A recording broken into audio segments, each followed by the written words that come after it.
Just introduce ourselves, starting with Bill. Bill Hughes, the Executive Director of the Hudson Valley Regional EMS Council. Jeff. Jeff Crutcher, QAQI for the council. And welcome back, David. Thank you. David Streetmiller with Their Methods. I had worked at Westchester Medical Center from 2005 until 2010. I was representing Westchester Medical Center at that time, and also was medical director for the LifeNet of New York helicopter bases in the Hudson Valley. I stayed on as medical director after 2010 and came to these meetings until 2016 when I was named the chief medical officer for Methods. So I had a half-time, full-time job out in Denver where I would fly out to where Methods is located a couple times a month. Did they give you a free helicopter ride? Just checking. Either a CMO. And that position lasted until the middle of 2018 when the position ended. It wasn't really working out, me trying to live in Jersey with my family and work in Denver part-time, so among other reasons. But I had left this group in 2016 and when I went to that part-time job, and so now I was invited back to be the medical director for LifeNet of New York. So I have no more relationship with Westchester Medical Center other than from the Air Methods standpoint. So I will come here and represent Air Methods as their medical director and be a resource to any of you, physicians, EMS, state, anyone that needs to contact me, and my contact information hasn't changed. So. Excellent.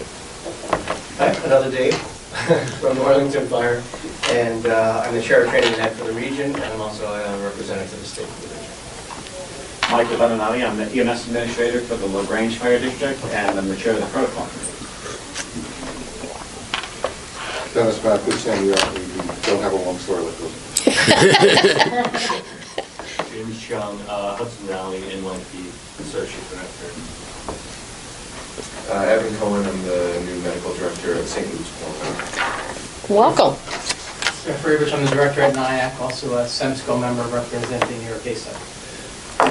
Karen, everybody knows me. Hi guys, Faison Arshad, Vassar Brothers. Matt May, Orange Regional. Casey Toombs, Orange Regional. Let's go to the back. Dave Geary, EMS coordinator for Sharon. Oh, I forgot Mark. Okay. I forgot Mark. Fine. The Dr. Mark Papish, my right-hand guy. Yes, you can't see me sideways now. Mark Pavish, Ramsco Medical Director and Mid-Hudson Regional Hospital. I'm the out-of-stater, so I'm representing Sharon Hospital for Dr. Sanders. Oh, okay, great. Kimmy, come on. Kim Hunter's Rockland County EMS coordinator. Rich Robinson, State EMS. Kevin Gage, State EMS. Pico State EMS. Davey Brass, Mobile Life Support Services. Aiden O'Connor, LifeNet in New York. John Linsky, EMS Liaison from Orange Regional. Brian Bates, Monroe Ambulance. Israel Nabla, US Joe. And Shriman, Florida Medical College, third year, and Welcome. Okay, thanks everybody. So what I'd like to do is start with review of the minutes from the January meeting. If anyone has any additions, corrections, deletions, anything, please forward them to Karen, not me, to Karen. To Jeff, not Karen. And I'll give everything to you. And if I could I have a motion to approve the minutes? I'd love to put forward a motion to approve the minutes. Thank you, Ashad. Thank you. All right. From old business, the iGel pilot project will be going to CMAC next Tuesday. We've been put on the agenda. They had a few questions from the original presentation. Just to fill you guys in on some of it, the town of Greenville came forward with a program to try a pilot project to put iGels in that arena. Under the auspices of the medical director, a training program, QA program, just like we do with everything else. But to look at the efficacy of having this equipment in the hands of a BLS provider. Since we did that, quite a few, 5, 6 other agencies have come forward to say they also wanted to participate. So what we had a medical standards preemptive CMAC call, and there was a few issues, which we've ironed almost all of them out. One is they wanted it to be only with agencies that are registered with a department and the Bureau, and that they are regulated agencies with a medical director and, that kind of input. They didn't want people that just were first responders or BLS agencies out there that are not connected. They want it to be somebody like Greenville, who I'm actually their medical director. We do quite a bit together. Secondly, they wanted it to be for only cardiac arrest. So we took off those other two indications that we had on the original pilot project of respiratory distress, and, to prevent deterioration in an extremis patient. They wanted isolated just to cardiac arrest. 3, they wanted us to have in there, first to remove iGel, because you don't want a trademarked company in our pilot project, which it was very important. So we are adding the verbiage that it's a gel supraglottic airway device, a gelled supraglottic airway device. Third was to have concrete outcomes. So we've come up with some concrete outcomes of what we want to prove, why we want to do this, because we had it in there as more of what we felt would be the upside of the pilot project. So we made discrete outcomes for them. And there was one more. Yes, thank you. And the last thing was, when you look at some of the literature out there, not all LMA devices and all these things, and supraglottic airway devices, did they demand you do CO2 monitoring? Well, we felt it was necessary. So they have to have a device. What one we talked about and was suggested by the medical standards was the EMA device, which has a digital output device. They're relatively reasonable, and so we wouldn't inflict a lot of cost on anybody. But to have that airway confirmation, we are going to put in there as a standard and as one of the criteria to participate. So the 11th, I'll be presenting the official pilot project to the committee, even though most of the people who were on the phone call heard it all already. And those are the feedback. So we wanted to reiterate that, and what we did was change the proposal and make the corrections and such. So it may not go through full acceptance this committee meeting, but we'll see. We'll see what happens. And if there's some small adjustments people have, because we always have a discussion about it, I'll keep everybody posted. And of course, a lot of you in the room are there. Any questions?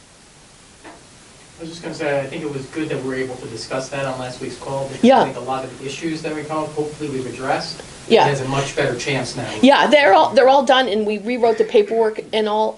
So I'll give it to Dr. Marshall. I'll probably send it to him this week, because I have an electronic copy. I'll send it to him this week so he can peek at it. Yeah, I think that it's also saves some of those meetings can become pretty brutal. So it saves some of the discussion and really people dissect it apart. Okay. Moving forward, service upgrades, I have none. Dr. Rashad, evaluation subcommittee report. Nothing to report. This is moving fast, babe. New York State Department of Health enforcement notification. So I've only got 2 this morning. One is for a Mr. Kurt Bowen out of Jamaica, New York. He is voluntarily suspended his certificate as of January 29th for violations of Part 800. And Michael Alicia out of Woodhaven, New York. Also, his certificate was revoked as of January 10th, 2020, for violations of Part 800. And those are the only 2 notifications today. Dr. Larson is not here this morning. He's on coronavirus quarantine. No, I'm kidding. He's sick and he's he's out. But can we turn it over and have a few details here on the new air method stuff in here? Absolutely. Thank you. Good morning, everyone. Happy Monday. Happy REMAC Day. Everyone should have a folder in front of them. what we did was, we had a great 1-hour meeting, thank you for all who attended, there was probably the most robust meeting we've had year to date. If you open up the packet in front of you, there's a few things we'll go over. The left-hand side, there's just a typical fact sheet, a little about who we are at Life in New York. We've got 3 air. You can see where our bases are, what kind of aircraft training we have, protocols, procedures, things like that. Some of you also have a separate flyer that weren't enough to go around to everyone, but it's our fixed wing flyer. Something a lot of people don't know is that we do have a plane in our fleet here at Life in New York. It's located up in Potsdam, New York, due to the climate and weather up there. However, if you are a hospital in close proximity to a runway, an airport, and you need critical care, it's another great opportunity where weather might be a little iffy, where the helicopter couldn't fly, but the plane could. On the right-hand side is what we're most excited about, what we shared with the group and we want to bring it to the entire committee, is that of what we've done with the billing process. I know you've probably heard me talk, that's an old Aiden, yeah. Somebody agrees with you upstairs, Aiden. Exactly, it was all meant to be. You've probably talked back in 2016, patient advocacy is something that we started the industry, a leader in the industry for. And what it was, instead of sending a one-page invoice to people that pretty much said you owe $30,000, $40,000, $50,000 for air medical transport, we started sending them a letter saying, we're so sorry for injury and illness, and we're going to assign you somebody who works for Air Methods who's going to be a patient advocate and navigate this very complicated insurance process for you. We used to get 2 to 3 complaints in this region alone a month because of billing issues. Since implementing patient advocacy, we've only had 1 in an entire 2-year period. With that, we wanted to go further. And what that was is we wanted to go and network with as many insurance companies as possible to remove the burden of any payment, quote-unquote, balance bill from the patient. So I'm happy to report that as of today, we are about 45% in network, both nationwide and in New York. And the flyer actually shows you what insurance companies we're currently in network with. With the patient advocacy and being in network, what we did is we did a study in 2018 at every patient transported by Life in New York. We said, how much does the patient actually pay out of pocket? We want to include co-pays and deductibles, and that is your little poster there that shows the $218, which we felt as though that's pretty outstanding. $218 out of pocket includes deductibles, and we said, okay, we want to make it better. So our goal is to be 100% in network. We don't want people thinking about the patient billing. We want to think about the patient outcome. And certainly, you'll see my card is in each one of those folders. My cell phone's on 24 hours a day. If you have a patient and or another provider who's worried more about the patient bill than actually the clinical outcome, please feel free to give me a call 24 hours a day. I'm happy to talk to the patient at the bedside and or the provider to ensure that they know the process and that we take that very seriously. So I think that, knock on wood, we've overcome the billing obstacle of it, and now we look forward to kind of, in the next few meetings, talk about the logistical and operational opportunities that we also provide. How does that sound? Sounds good. With a billing obstacle, now that I have to do a ton of this stuff at Orange Regional, it's really the insurance company's feeling you won't go that extra mile to do the paperwork, to do the research, to do the, commitment of, whether it's a phone call or a peer-to-peer or whatever. They feel that you're not going to do it so they can just, not worry about that bill. But, we have to make sure we're patient advocates, and so that's a great addition to the program. Thank you. Thank you. Okay. Helicopter committee report. Eric's not here. Was anybody at the committee that can say a few words?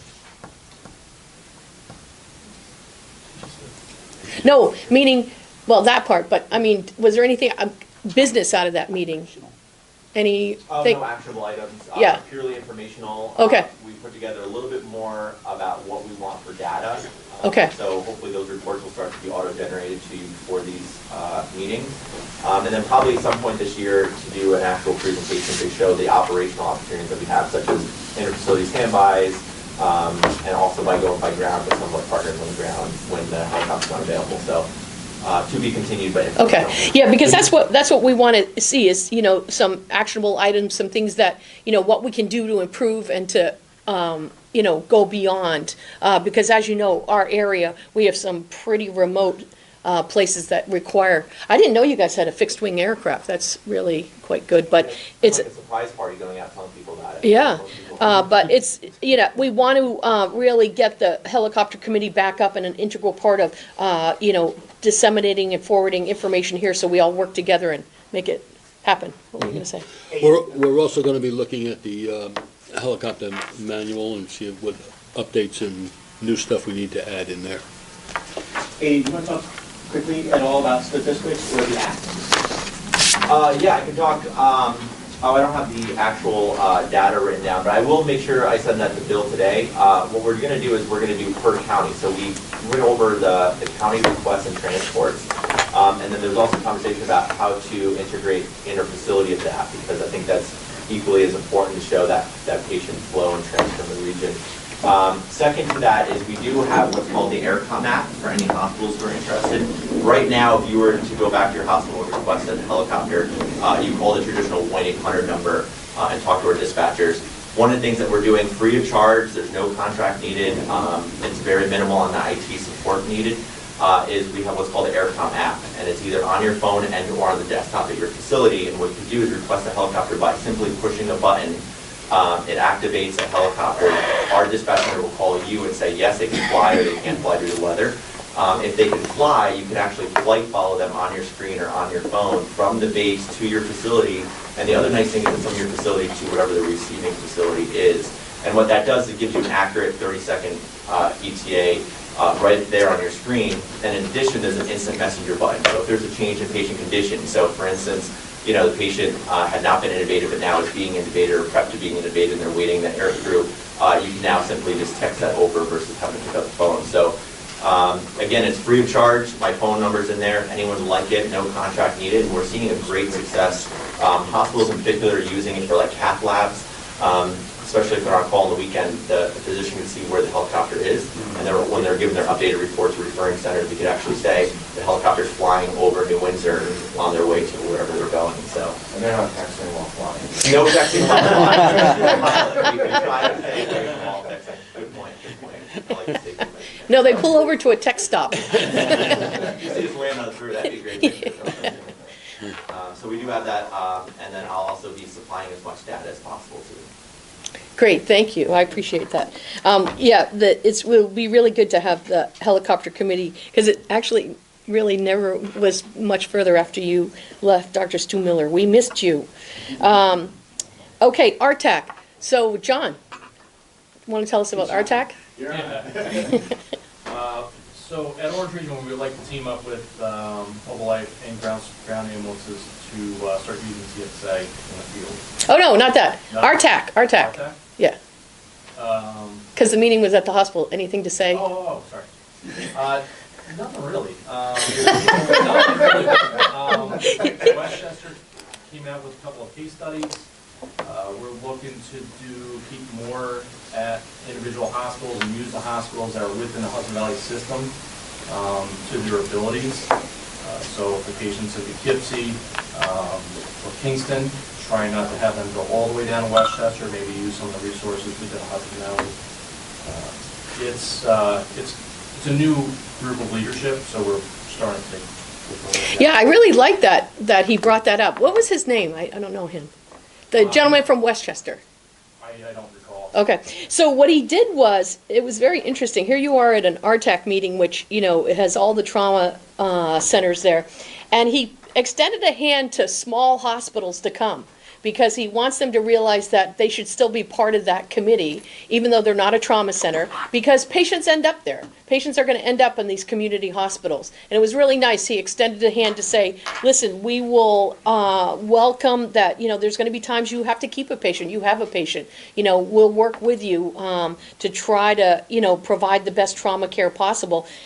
Because it's going to happen. You know, it's just, you know, a matter of when, not if. And so that was nice of him to extend like an olive branch to these smaller institutions who, you know, don't have to give up certain patients. Even though, you know, we have strict criteria for trauma, as you all know, sometimes they're not injured as badly as they could be, and they could be handled at some of these places depending upon their capability. So I thought that was really quite nice. Sorry, I don't know his name. That's terrible. One of the challenges that we experience, though, is trying to get follow-up data. I'm not sure if anybody else experiences that as well, but just in terms of the American College of Surgeons, that's a requirement for transfers out of the hospital within the trauma program. but that's something we have a lot of trouble getting follow-up specifically for our patients, especially the pediatric patients that we At Westchester.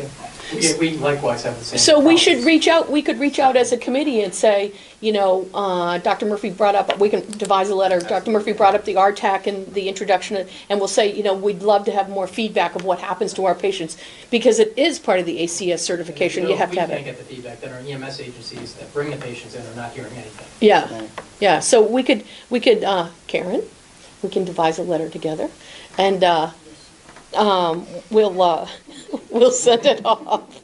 To try to promote more communication, and I mean I'm sure they have all the stuff. Institutionally, they're amenable to it because for stroke, Yes, they you do get very you detailed, get this very great detailed. report, you know, like sent back when you send it, and so they just need to put somebody to do the My same thing that understanding they're is doing there that for the that. trauma coordinator is saying yes, but then the reports actually never come through. It's often to a She's the misunderstanding one of that's supposed to be HIPAA and how writing HIPAA it. actually works, so a lot of times it gets to their compliance people and they don't understand that this is a protected thing under HIPAA, that That's changed though because of the stroke. Yes. Like, I mean, they're doing it, so, I mean, yeah, it may be a manpower or. you know, Well, they just position. changed adult trauma coordinator at Westchester. You know who it is? It's Vicki Giordano. Oh. She was one of our nurses in the ED. So they announced her at that meeting, so maybe that could be it too. Good So, opportunity then. yeah, we can follow up on Kim that. Giordano. Yeah, Kim.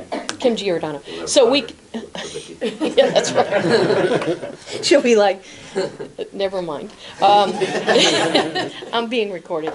But that would be great, and we could reach out to her to see, and we could, you know, because of that, just say this is the feedback we need. Okay. Quality improvement, Jeff. Okay, all of our agencies have successfully migrated to NEMSIS 3.4. Woo! We still have a couple of vendor issues that are being worked on, but that has not prohibited passing of data. With that being said, we're now moving on to creating actual useful CQI reports. So some of the categories that we'll be establishing will be chest pain, Narcan, cardiac arrest, pretty much any higher profile call. With the module that we have for CQI, we can bring in all of the pertinent data from the PCR. So response times, scene times, on-scene time. We can bring in the graphics as far as EKG, capnography. We can see all that. The way it's set up is we see the report on one side of the screen, and off to the left is a set of CQI questions that we will develop. Once that is all set up, the agency medical director, the provider, and the QA person for that agency will have access to that.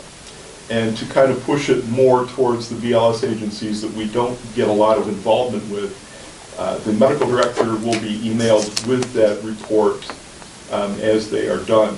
So it's going to kind of force the BLS agency medical directors to participate in the process. On the other side of the bridge, the state side, they have a little bit more robust side for the analytics, so they can actually set up benchmarking and KPIs. We can do that as well on that side, and that's where we're going to pick up some of the trending.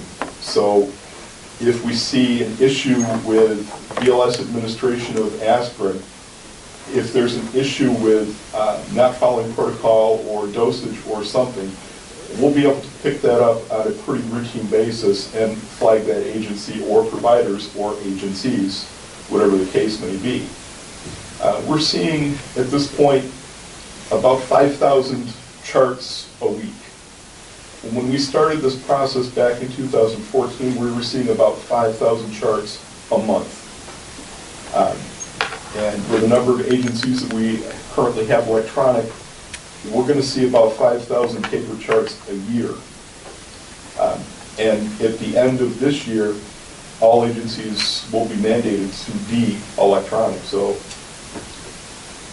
at the beginning of the next year, we won't be seeing any more paper charts at all. And that's about it. Great, thank you. Under protocol committee, Mr. Beninati. Thank you, Dan. So we have a few things to bring forward today. The first is the stroke tool and transportation decision that was distributed as part of the minutes. We were asked at the last REMAC meeting to take another look at that and forward that to the group. And so it's really a discussion at this point of what you want to do with that and decide if you're ready to move forward with that process. Yeah. Yeah, we've been, I guess, talking about this for, I guess, over a year now, since the date on it is January 2019. And we initially certain areas of the state already have a protocol in place. Many others have been waiting for the state to kind of come forth with what they would recommend. And they may, at some point, change whatever the protocol either we decide or other areas are deciding. And then so we sidelined it for a long time. I'm not sure why we decided to bring it back up, but it makes sense. I mean, if everybody's looking at this protocol, it seems to jive with current medical thinking about what would be appropriate. The biggest debate that we had the last time was which tool would be the right tool. I think they're all sort of correct in many ways. And so from the protocol committee, this seems like a good protocol and a good plan. I don't know as far as any good medical evidence as to which alternative protocol would be better. I don't know if it makes a difference, but at the end of the day, when I think about it, like if I had a stroke, I think this is what I would want for me or somebody else. So I think none of these tools are sensitive enough. Even like if you look at New York City's experience, which has been doing it for a while, they're using SLAMs, right? Even then, only 28% of people that they're bringing to comprehensive stroke centers are getting any intervention. So my only concern with this, and I agree we need to come up with something to do it, is that we have limited number of comprehensive stroke centers. We don't want to overwhelm them with stroke. Some of them have said, they don't know if they can handle every stroke coming there. So I think we just have to start it and then collect some data, actually, and adjust as needed, because I think we're going to overdo it first. The flip side of that is also incredible. 28% of stroke patients are receiving intervention. So that's incredible because certainly the outcomes are going to be significantly better in regards to neurologic outcomes and functional status than TPA alone. So interventions meaning mechanical. Endovascular, yes. High. It seems very high. Right. So they're actually doing fairly well, and that system requires medical control contact as well. That was previously less than 5%. It's sort of used to be the average. So, what does the FAST-ED score of 3 correlate to with NIH? 6. I mean, I'm not sure they're correlated. It's just supposed to be sort of equivalent to an LVO. There's a large vessel occlusion. That's something that would likely be amendable. And no tool is great at picking it up, but it correlates to a big stroke. I mean, essentially. So I would say that, can we make a motion to vote on this and pass it through the committee? Are you guys comfortable with this draft proposal and how we have it set up with the algorithm and such? Like, Dr. Raybridge said, it's not perfect. Each one of these tools has certain limitations, but I think because it's taken so long for the proposal to come down to us, that we come out with something. Yeah, I just think we should link this with some sort of mandatory QA reporting back. Like, we need to know from the comprehensive stroke centers how many of these people are actually getting interventions. Or if we're taking ambulance out of service longer and transporting, and I think we should do all that, but I think we also need to know. Make sure that we're doing the right thing once we make that decision and change it if necessary. The question is, can we get that data? I mean, there's only 2 centers, right? Right. And right now, although I heard. Well, one of them we know we are getting data from stroke already, pretty good. Yeah. Can Vassar give us feedback? Yeah, absolutely. So. I mean, I think you guys are getting all the endovascular potential cases in the region. Yeah, Within we're your looking to catchment upgrade zone. our electronic platform as well, so we can integrate better with our EMS agencies and just give direct feedback. So that would be something that we'd be excited to do. Yeah, so I think it would be great to be able to report back in a couple months here, kind of what our how we're doing. How about the flip side from our agencies as well? Do you see any barriers to implementing the educational components related to fast ED? Is that something that's relatively straightforward? What are your thoughts on the time and the tools needed for education of our providers? Particularly at a BLS level, there may not be medics available. What are the challenges? There's going to be a number of challenges. And even staying up on the list of who's capable of doing the different procedures. Sometimes it's on again, off again, and so I think there are certainly some field barriers, but I think we need to start someplace. So I think that this is a good foundation. I agree with Dr. Papish that I think that the state is ultimately going to be incorporated into the collaboratives, but at least we've begun this process. So we've already said the collaborative, at least initially, we're going to defer to regional That's correct. guidance. That's right. So, Right. That's right. Here we are. Yeah. So I think we should take the step now, and let's ride the wave. Let's go forward. And what would we, oh, sorry, Dr. I'm just curious, what are the longest transport times we'd be looking at? Is there a role for 30 minutes. 30 minutes. Based on the protocol. Yeah. Because the idea is if you're farther than 30 minutes away, go get licensed. And then, which is going to be the first step for the vast majority of these patients anyway. Even if they go to comprehensive, they're going to get TB. yeah. Yep. We can bring this to training and ed. One of the thoughts that we had at the last meeting was to bring in the agency training coordinators to the training and ed, not just the area education centers. So this may be a route to bring information back to them. I think the only pushback that we'll have to overcome is an operational one of some places saying we can't go the extra distance just because we're the only ambulance in the area, whatever, blah, blah, blah. But I think that's something that's potentially overcomable. I don't think that's a word. But it's okay. So can I make a motion that we approve this with the addition of some kind of QA feedback, Dr. Rebich? I think we add that in there with one little addition. Mike, we could put something in there, an additional, entry at the end or kind of a bullet point or something, just as with any of these processes, they should be QA and feedback, and we need to know what happens to the patients and such. So that's always been somewhat of a difficult task at times, but I think, as you said before, Westchester's doing a great job of getting that feedback to us. So I think, they're giving individual feedback. We'd be asking for aggregate data, yeah, which I'm hopeful they would give. I don't know the reason they wouldn't, but it may be asked for something different, which might be harder. I don't know. All we can do is ask. Yeah. And then Jeff, do you see this potentially like creating an algorithm to integrate with NEMSIS? I believe the data points are in NEMSIS for different stroke scales. The only issue would be a change to the New York State schematron. Whatever that And then if you're having a stroke and you're put in a helicopter, I would dare say we're going to fly to a comprehensive. Yeah. I would dare say also. 30 minutes. I would like to second your motion. Okay. All those in favor?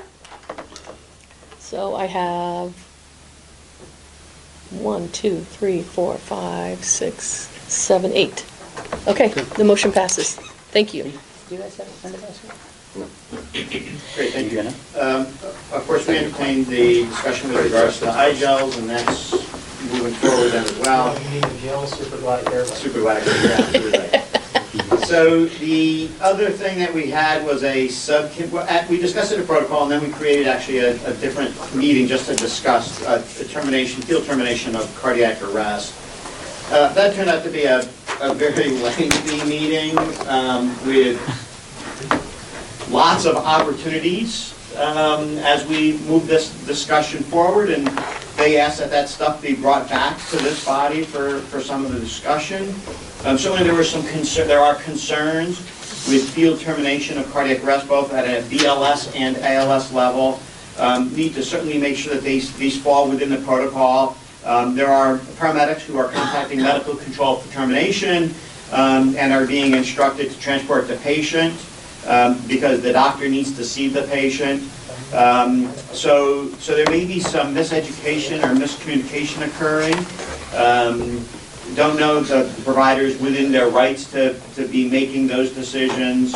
And it may also be that the providers are not communicating appropriately with the medical control physicians.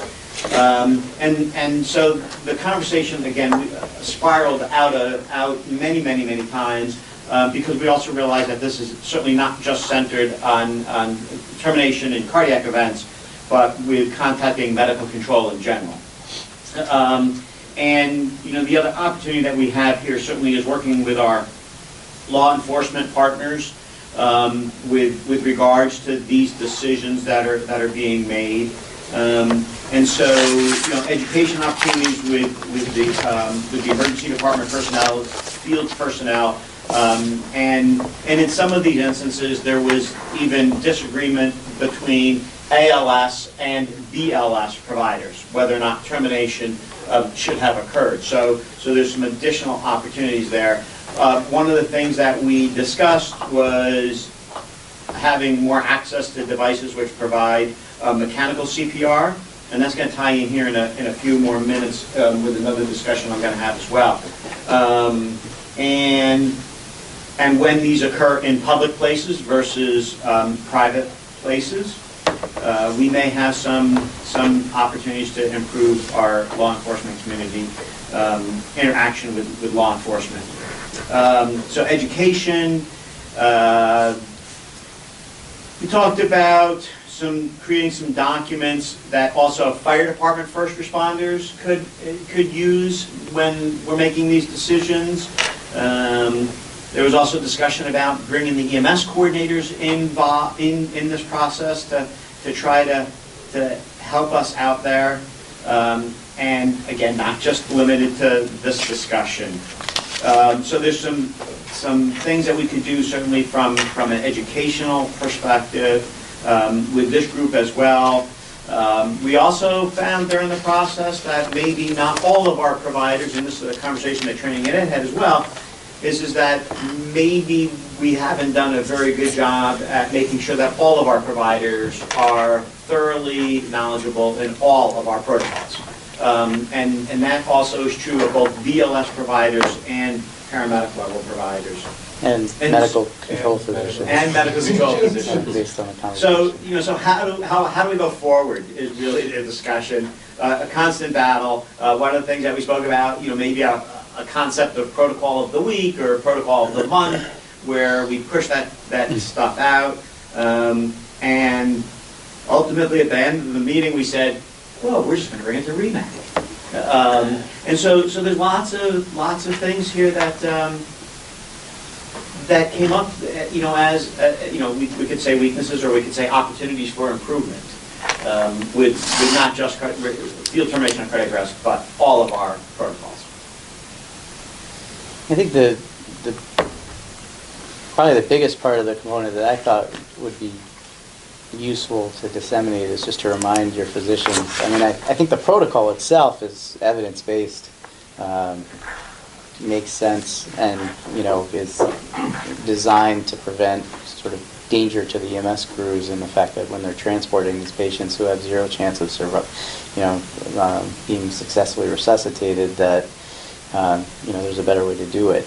And it's not new. I mean, this is like something that's kind of old hat at this point, but and it could be, like you were saying, that the presentation of the patient leads the medical control doctor to say, I don't know if this person knows what's going on, and maybe that's what's underlying these cases. But the majority of the cases, there were like 5 or 6 that happened recently, seemed quite clear cut when we went over them, and it didn't seem to make sense that the patient should be transported. I mean, even for perspective, I was just listening to the NAEMSP podcast about it, that just came out via email this past week or two. And in California, they're starting a protocol where they go to the patient if they're over 70 and they're in asystole. That's it. They call it. They don't start CPR. Because when they looked at their data for the last 3 years, not a single patient that met that criteria ever survived a hospital discharge. And so we're far more conservative than that. We're working the arrest. And if we're not getting anywhere after 20 to 30 minutes, It seems like it's that the chance of a successful resuscitation is so low that it outweighs all the effort and expense. So it may be a good idea to just remind all our providers on the medical control end that the protocol exists kind of for a reason.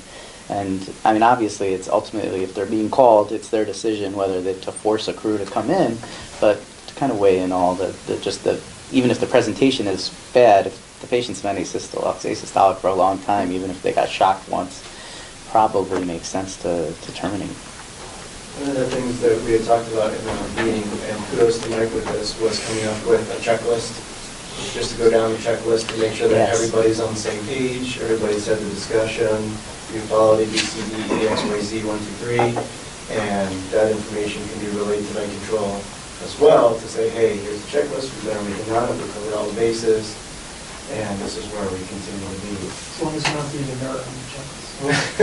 As long as what? You don't have to use a mirror on the checklist. Well, one of the discussions that we had during is, are all the members of the team on board? Yeah. And, and so in some of the cases that were reviewed, there was a difference between BLS and ALS.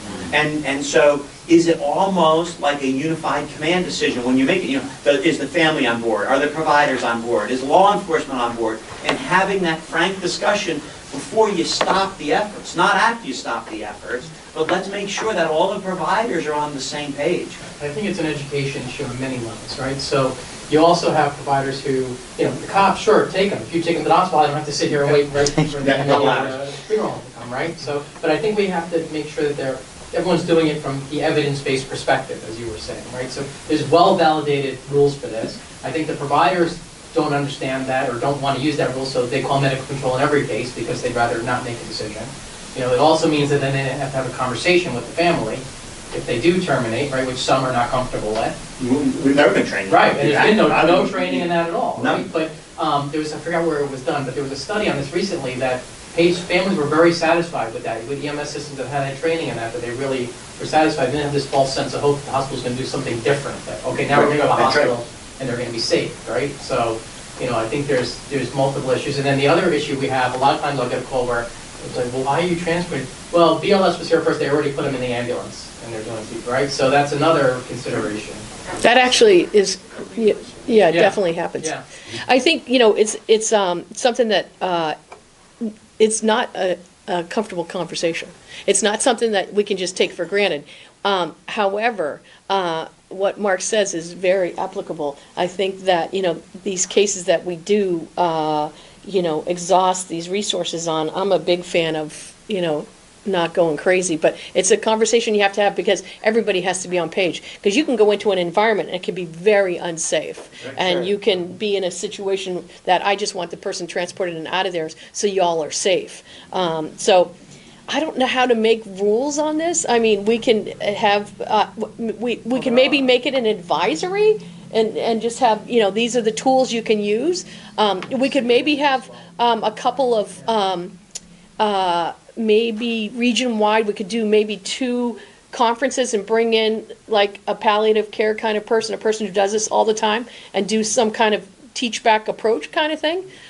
Maybe we could do some things like that just to help people. Sounds like there are unmet needs on multiple aspects or sides of the story. So in that scenario, it's always bringing people together to have a frank and open conversation. Perhaps we could host something during EMS week, right? So coming up in May. How to kill your patient? No. And then I just want to go on the record and say Mr. Violante has done a great training video on how to liaison with the family in a compassionate, empathic manner during a cardiac arrest scenario, and actually how to communicate some of the key phrases that we use and how to set reasonable expectations and anticipatory guidance, explain what's going on during the arrest, and kind of set the stage for a possible termination. All right, Dave, you're it with me. All right, Dave. So let's circulate that video.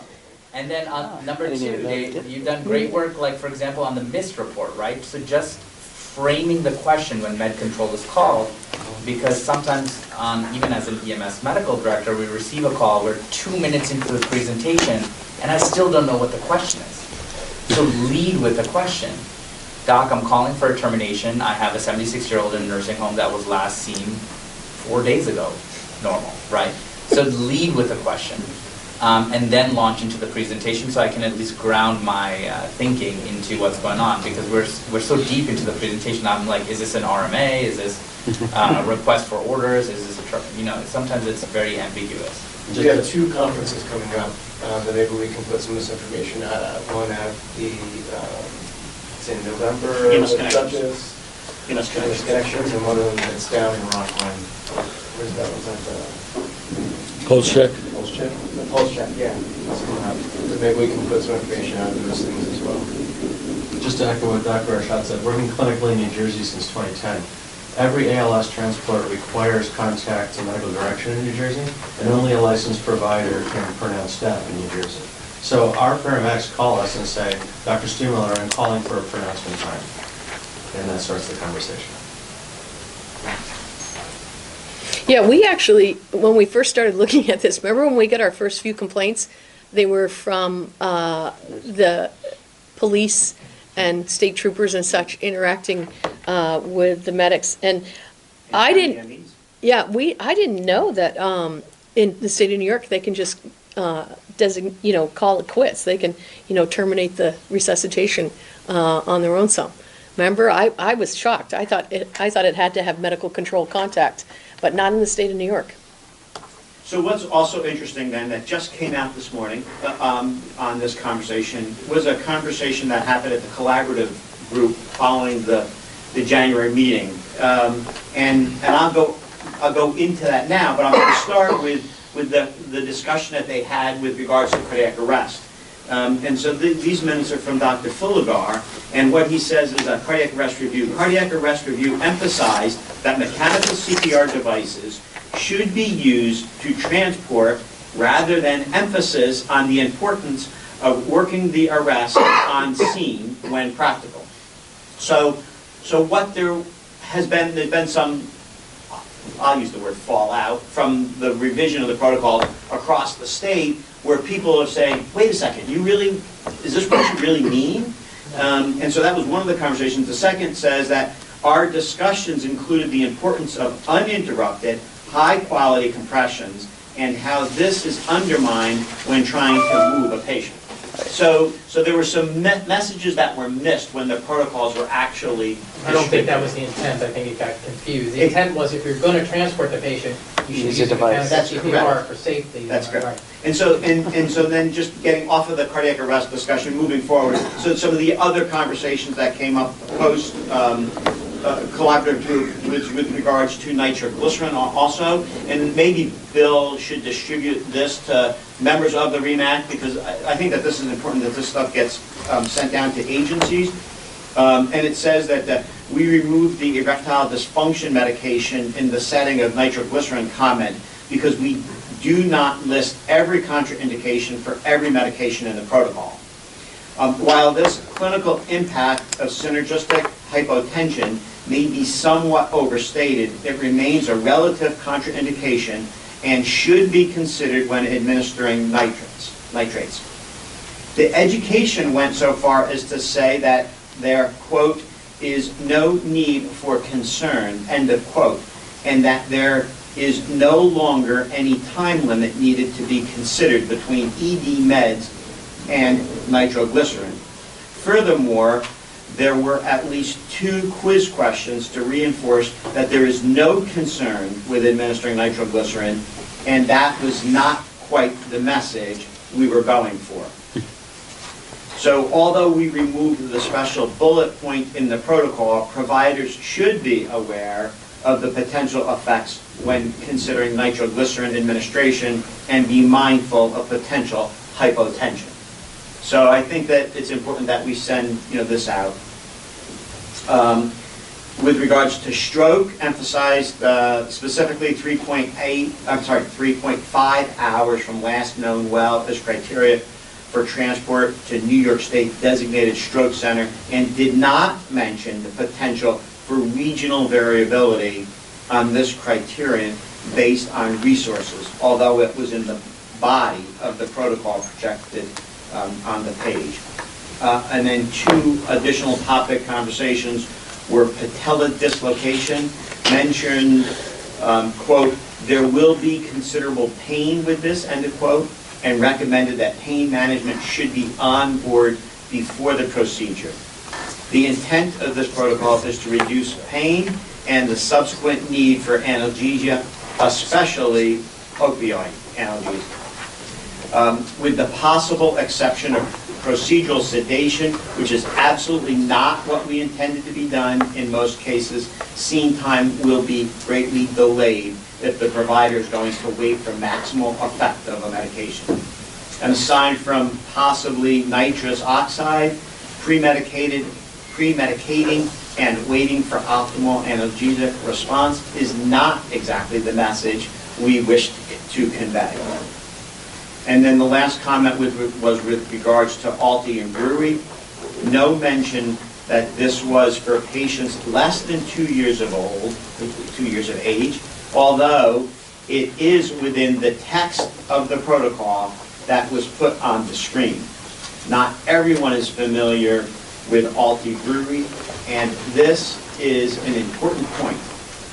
No explanation of why this process has its own protocol, why Alti refusal is so risky, despite the reassuring appearance of the child, association with sudden deaths that may occur shortly after the Alti Brewery event occurs, despite a normally appearing child. So those just came out this morning and felt it was appropriate to make sure that we share those with today's group.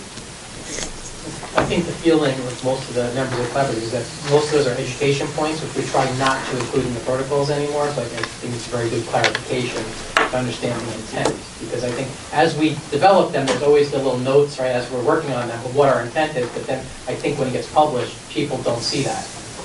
And I think one of the challenges specifically in this case was the Bureau did that training and really was never part of the collaborative discussions, and so that's the way they interpreted it.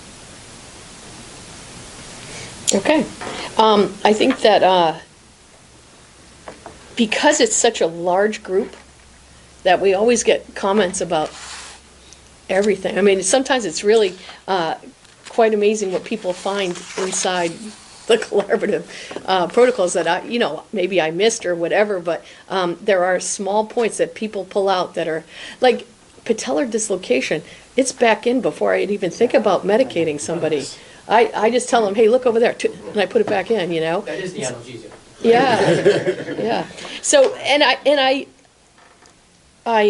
understand people have, issues with certain things, but that's like, I don't know, there's some things that we have to kind of move along on, I think. Okay, thank you. I think, so what's the next step with field termination? Is the little kind of side committee going to work on this? We're going to come up with the checklist? What's the next step? I don't know, I think we'll kind of continue to discuss it now that we've got some feedback from the group. I think that training is ed, and maybe, you don't normally make a report here, but maybe some of your discussions at the last meeting would be, appropriate here. Just, this is an ongoing effort. I think one of the huge weaknesses that we have in this region is we do not have a regionally dedicated training employee.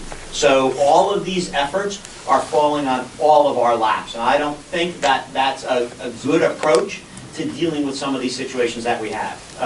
Not having a regional training coordinator is absolutely a huge weakness for us. I like how we vote everything and Dave does it. It seems to work. It works pretty well.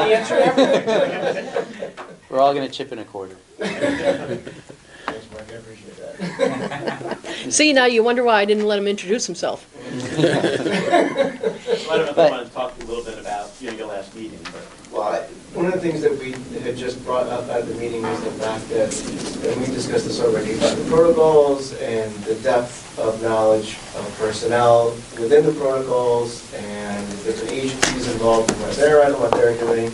There are a lot of facets to providing care. It's really complex anymore, and so I think the training net is looking at bringing forward some regional approaches, and traditionally that committee has really been designed for the core sponsorships and what they do, and I think we're looking at expanding it out to do a little bit more regional training, and that includes the PEC program, for pediatric coordinators and agencies and the variety of things that come up. So I still have a list here that's ongoing.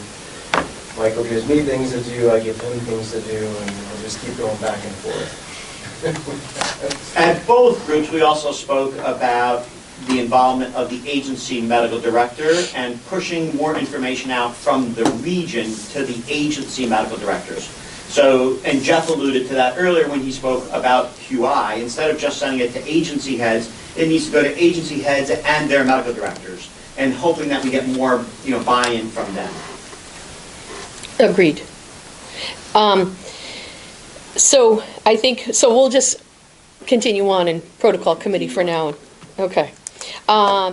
Next, we had under new business a TXA pilot project we wanted to introduce. John, do you want to wait till Eric can be here? I think it's too much to do today because I want him to present it, so that people can see it too. We should have a format for everyone to look at it visually too. So just coming forward, we're looking at trying to start a pilot project, and we'll bring it forward to bring to you guys to see, using TXA in the field. They're doing it in certain parts of the country with great success. There's a few technical issues to it though, but I think we'll table it for this meeting and bring it forward. The gentleman who's running the project and the whole proposal couldn't make it today last minute, so that we'll wait for Eric to be here. Under new business, Nyack Hospital, you guys got a couple things coming up. Yes, so we have a couple conferences coming up, both approved for regional credit. On April 4th, we have our trauma conference. It's going to be at the Crestview Conference Center in West Nyack. It goes from 8 to 4:30, I believe. A lot of variety of speakers from the region talking on trauma. And then on May 14th, which is a Thursday, we have our stroke conference, which is approved for 8 hours of CME for, if you have any nurses who are interested or anyone interested in East in New York State now is requiring 8 hours in 2020 for primary stroke team members. So that's also approved for regional credit as well. So, we'd love to have as many people as possible. We'd like to have a nice EMS turnout for both of them. There will be some EMS-specific lectures in both of those conference days. Okay, thank you. CMAC report. You put out quite a bit of the material there, Mike. In terms of the report from medical standards and such, they brought forward some more protocols again from New York City. There were some lively discussions, and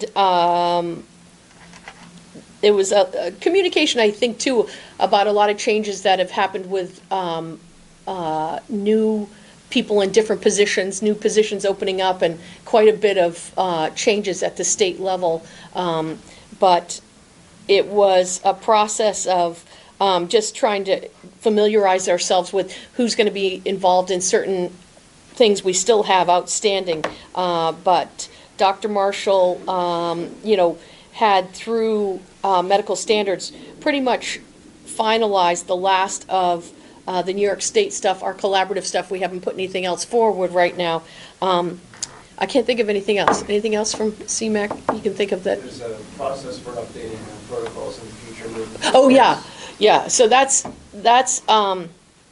we're looking at trying to make it more standardized and to have it be a real process we follow, because if you remember in the past, it was a very laborious task when each regional office had to do, a public forum, had to do an announcement in the local papers and such. And so we're trying to make all that stuff disappear and have it be one set process for protocol updates.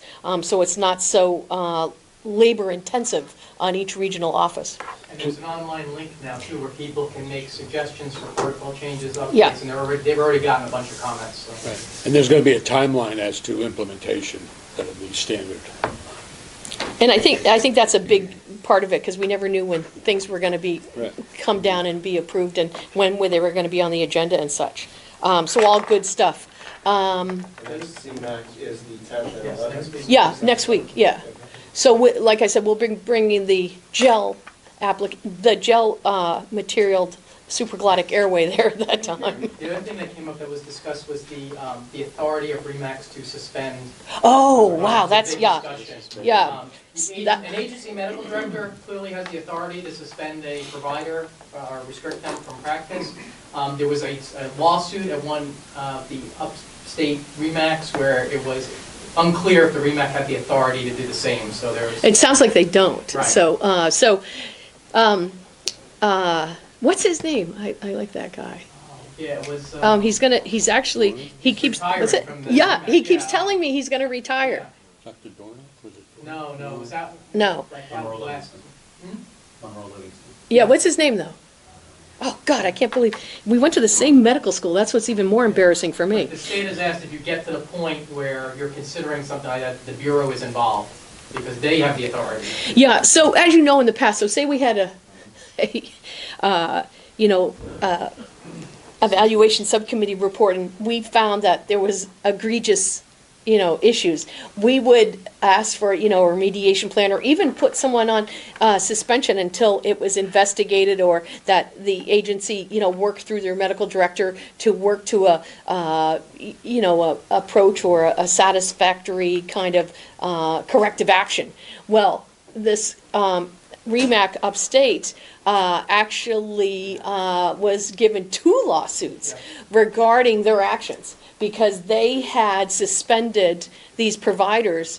And when you look at it from an altruistic sense, we do not have that ability. Only the state does, because the state, we recommend people, we recommend things, we recommend and kind of rubber stamp things through, but we don't have the authority to remove somebody's certification or ability to practice. Yeah, so. But the medical director does of the agency. Correct. That agency, yeah. Yeah, And the this agency, body has the ability to approve that a medical director could assist them. they do. But we had kind of been expanding it out, which we shouldn't have been doing. I don't think we've done one in a very, very long time, but it was just interesting. I forgot about that. That was really Because important. I think all the REMACs were behaving that way. And Yeah. It was surprising to everyone at the meeting. Raising gas across the board. Yes. Well, when he brought it up, it was because of what his legal argument that he received was, no, you don't have the ability to do it. So he wanted to make sure we were all on the same page and put that out there. David? Dr. Murphy, just for clarification though, that inadvertently also affected the REMAC's ability to be able to require an agency to require ACLS PALS, BLS, and medical control contact hours. Because that in turn would become a suspension of your MAC privileges for failure to meet those requirements. The trickle-down effect of that decision was essentially you don't have this right to require those anymore, other than through the suggestion of the medical director, if I understand that. Yeah, I think the agency has the ability to do that under their medical director. They will set the standard of what the agency should be expecting of their members. David's point, at some point this body should make a decision if a local agency medical director decides to not follow the recommendations of the REMAC, what your procedure will be. And I think that needs to be forwarded in writing to the local medical director so they at least understand the ramifications, i.e. my medical director, who happens to be sitting in front of the room, says, I'm not going to follow REMAC's policies anymore, and I'm not going to require that my providers have a valid BLS card. What's the teeth? What's the legal push of I, as the local medical director, decide not to follow REMAC's suggestions? Are you in fact going to take away the privileges, and then what's the legal ramifications when they bring litigation against the region of that? And I realize I'm in a hypothetical world right now, but if you don't discuss that and at least have a plan moving forward so you're unified, there's a great potential for chaos. Well, I think chaos and also substandard care. Agreed. Substandard care. Is there anything about this in our bylaws? I mean, I've never looked into this. Or Don't say that out loud. No, it actually is that, for like articles of participation, but, it is a trickle-down effect of, do we have to stick? So why don't we maybe seek legal opinion on that, and then we form some kind of process, because I think I agree, we should have a process in place, and what I'll do is I'll bring back to you guys next meeting what the recommendations are, and maybe we can have a more robust conversation, because I didn't think about it till you just said it right now, so we can ask for input and talk about it, because I agree. It's better to preempt these things and be prepared than be slapped in the face with it. Okay. This doesn't just affect us, so obviously. Oh, no, next week yeah. you may learn more. No, yeah. Because it's And affecting And I everybody, think all we're of the attempting to regions. remedy the problem. And I'm not ask, because all the guys that were in that room were like aghast. stunned. Yeah, we were, it was something we got hit up the side of the head. So I'll also ask Dr. Daly, if anything's moved forward in the Remo area. Okay. That was it, I think. Open forum. Anybody have anything? So just people should be aware of the Bureau recently issued 2 policy statements. Oh, I have to read one. 2002 and 2003 with regards to COVID-19. Oh. All agencies and agency medical directors should be familiar with those contents and develop internal procedures on how to handle potentially infectious patients. I know at least 2 of the centers north of here, the County 911 centers, are doing screening as part of their emergency medical dispatch protocols.